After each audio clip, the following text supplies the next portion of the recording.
One of the beautiful things about Islam is that we don't only care for ourselves, we also have to care for those who are more vulnerable than us. We not only represented people who were getting their beards forcibly shaven in jails, but also just protecting the rights of people to practice their Islam, even if they're in prison. But one of the most unique situations was when we got calls from Muslim inmates saying our jail is canceling Ramadan because of COVID. Ludicrous. You can't cancel someone's religious belief. No. That ain't happening on our watch. We trained the detention facilities that COVID is not a valid excuse to deny Muslim inmates their constitutionally protected Ramadan accommodations that they are entitled to. We actually provided over 400 pounds of dates to Muslim inmates so that they can practice Ramadan. It's a small gesture, but it really goes a long way. And we take the jails from the point where they want to deny Muslim inmates their basic rights to fast, to not only allowing them to fast, but even allowing them to break their fast with dates.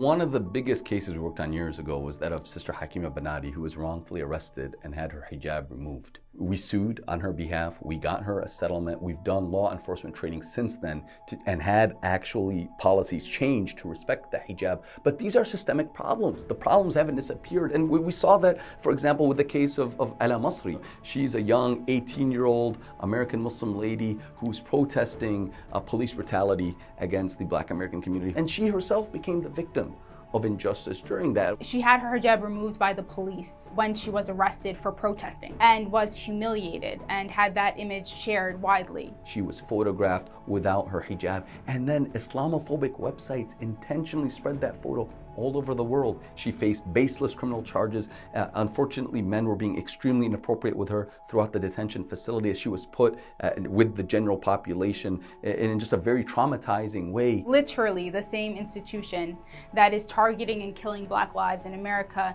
is not respecting the rights of Muslim Americans to the point where they would violate a Muslim woman's rights. And alhamdulillah, CARE Florida was able to stand with her.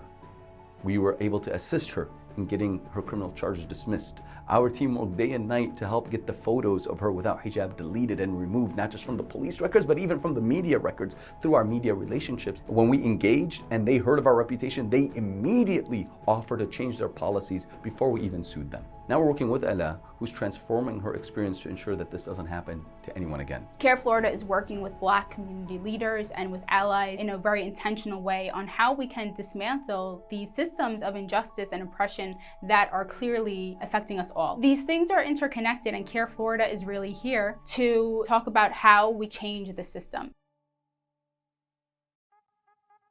Alhamdulillah, CARE Florida this year has continued the litigation to put an end to the anti-Muslim watch list. Last year, alhamdulillah, the judge actually ruled in our favor and found the watch list that harasses hundreds of thousands of American Muslims to be unconstitutional. And of course, the government appealed. So here you have a federal judge finding the government harassment of Muslims to be unconstitutional, and yet the government wanted to appeal to continue harassing Muslims. Alhamdulillah, we met their appeal with our own appeal, and we're currently litigating that in court, inshallah, and we have no doubt that bi'idhnillah, we will be successful.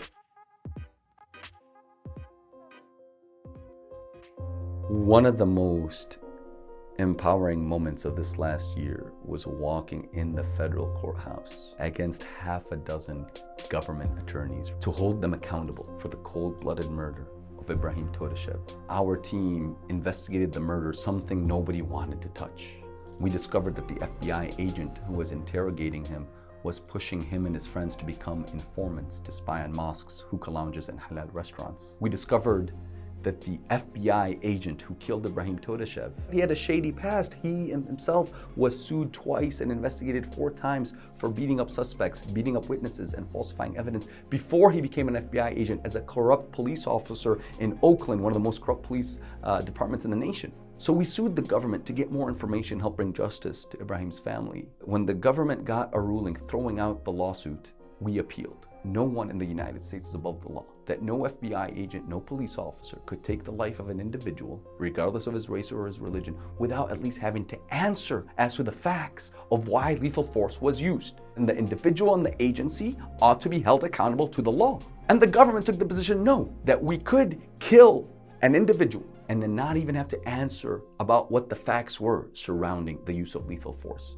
So CARE Florida fought for transparency, fought for justice, fought for accountability. We appealed the decision, and alhamdulillah, the judges ruled in our favor. At CARE Florida, it is our job 24/7 to protect the Muslim community. The motivator of what brought me from New York to Florida is this idea that we protect Muslims. And honestly, I felt this need to protect my family, to protect my community, and I couldn't trust that responsibility to anyone else. And I felt that I needed to come and do my part protecting my community and not just trusting someone else to do that for me.